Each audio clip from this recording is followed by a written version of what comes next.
What skills, abilities, and talents do you have that could be used to optimize wealth creation in your life?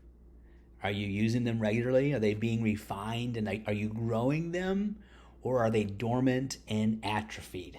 It's a good question, right? So we all have talents, we all have skills, we all have abilities.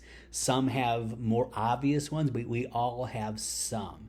In today's video from Jim Rohn, he encourages us to use the talents that we have, and he warns us if we don't use them, we could possibly lose them. So today, Jim Rohn, use it or lose it.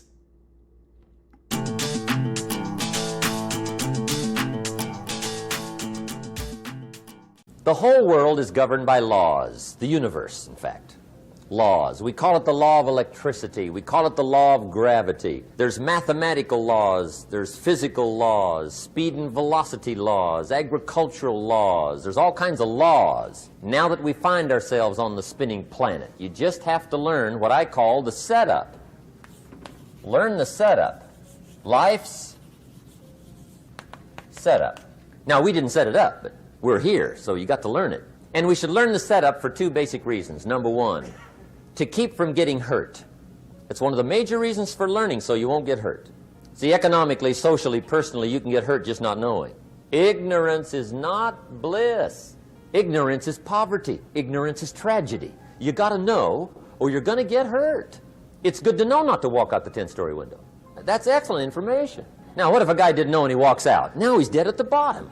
Somebody says, well, the poor guy didn't know. You got to know, or you're going to get hurt. Now, here's a parenthesis. You don't have to like the setup. I don't ask you to like how it is. That's not what's important.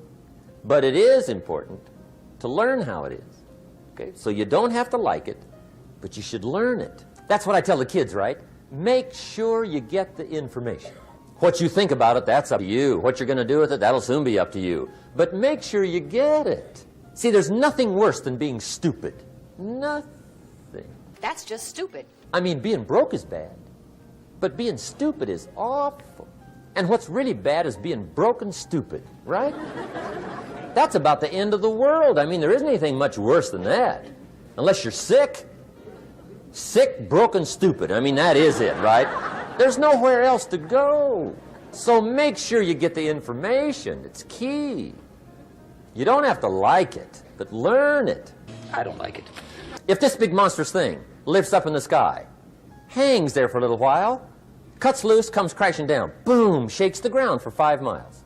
And then this big monstrous thing lifts back up in the sky, hangs there for a little while, cuts loose again, comes crashing down, boom, shakes the ground for 5 miles. It just keeps doing it, this big monstrous thing, lifting up and then crashing down, boom. Now, you might come along one day and say, that's got to be a stupid arrangement, which is okay. You're entitled to your opinion. But the first thing you should learn to do is get out from under it, right? That's number one. You might have a great moral argument. You might want to shake your finger at the sky, but do it from over there, right, so you don't get smashed. It's called your basic smart. So number one, learn so you won't get hurt. Whether you like it or not, learn. Now here's the second reason for learning, the setup, to benefit. It's called the plus of life. And that's what life is, right? Both minus and plus. The minus is tragedy, heartache, misery, failure, unhappiness. But life is also happiness, prosperity, good feelings. So here's the key. Learn to get on the good side of the way things work. Now here's two of the basic laws, and we'll take our break. Shof taught me these. They come from the Bible. Now again, I'm an amateur, okay? When it comes to the Bible, I'm not a pro. So you'll sort of have to take my way of putting it. But here they are. The first one is the law of use. The law of use. And it goes something like this. Whatever you don't use, you lose. Lack of use causes loss. On this planet. Maybe not the next one, but on this one. If you tie your arm to your body, leave it there long enough, you'll never use it again. It's over for the arm. Now, it may not be over, but it's over for the arm. The only way to keep the use of this arm is what? Keep using it. If you quit, you lose. Automatically. They don't bring it up for a vote. You lose automatically when you quit. Now, the same thing that goes for your arm goes for your brain, mentality. The same thing goes for all the human virtues. Ambition, unused, declines. Strong feelings, unused, diminish. It doesn't grow, it diminishes. Faith, unused, decreases. It's a law. Vitality, unused, diminishes. Energy, unused, decreases. The guy says, well, I'm going to save up my energy. You can't do that. That's like trying to save today, put it on the end of the year. See, you can't do that. They'll come take you away. If you don't use today, what? It's lost. The guy says, well, I'll work twice as hard tomorrow to make up for it. See, that's foolish. You could have done that anyway. Today, unused is lost. A talent unused is lost. An ability unused is lost. So here's one of the key expressions of the evening. Take a new inventory of yourself. Starting tomorrow, new project. Take a new inventory. And make sure that all of your talent and ability and mentality and ingenuity and vitality and strong feelings, faith, courage, make sure that all you've got's being used. Otherwise, you lose. Now, one of the best illustrations of the law of use is a Bible story called the parable of the talents. The talent story.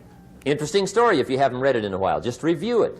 It's a good story. An ancient story. It says there was a master with 3 servants. He got them together one day and he said to the 3, I've got these talents. And in those ancient days, a talent was a measure of gold. And he said to the 3 servants, take these talents and see what you can do with them while I'm gone. He said, I'm taking a journey and I'll be gone for a while. When I come back, we'll get together, go over the book, see how you did. He said, here's 5 of these talents for you. Here's 2 of them for you. 2. And here's 1 for you. 1. The master said, take those talents, see what you can do with them. When I come back, we'll get together, we'll go over it all. The servant said, okay, master takes off. According to the ancient story, the master comes back from his trip. When he gets back, he gets the 3 servants together, and as he said he would, he asks, how did it go with those talents? You were 5. What happened? That servant said, well, I took the 5 talents you gave me, and I put them to work. A little shaky at first, but he said things finally got rolling. And he said, I poured it on. And he said, my talents grew to 7, 8, 9, 10. He said, I doubled my talents from 5 to 10. Books will show. Master said, one heck of a job. Or something like that. He said, I gave you 2 talents. What happened? That servant said about the same thing happened to me. I put those 2 talents to work, poured it on. They grew to 3 and then to 4. He said, I doubled my talents from 2 to 4. Books will show. Master said, well done. He said, I gave you 1 talent. What happened? That servant said, well, I took the talent you gave me, and I carefully wrapped it, and I dug a hole and buried it, and camouflaged it, I suppose, right? So nobody would steal it. And he said, fortunately, nobody got it. And he said, I knew you were going to be here today, so I dug it up. Here it is, safely wrapped. I did not lose it. According to the ancient story, the master said, take that talent away from him and give it to the man that's got 10. Now you might say, well, I don't like that arrangement. The poor guy's only got 1 talent. He's already got 10. It ought to be more even. Remember, I didn't ask you to like it, but this one I would ask you to learn, because it simply means whatever you do not employ, you forfeit. So learn well the law of use. I love the parable of the talents. It's not my favorite of all of them. My favorite's the parable of the unjust steward, but I love the parable of the talents and the parable of the minas, which is the equivalent Matthew and then Luke, right? So, but yeah, what I want to bring out of that story and that parable and then the teaching from Jim Rohn is that, you know, one received 5 talents, one received 2 talents, one received 1 talent, but each one was given the gift, the talents, according to their abilities. So the one who got 5 talents had the ability to manage 5. The one who had 2 had the ability to manage 2. And the one who had 1 had the ability to manage 1. They just didn't do it. So please do not minimize the gifts and talents that you have in your life. Use them, refine them, grow them. And before you know it, wealth will be optimized. So, all right. I dare you to profit so you can practice radical, revolutionary generosity. I will see you soon with a new video.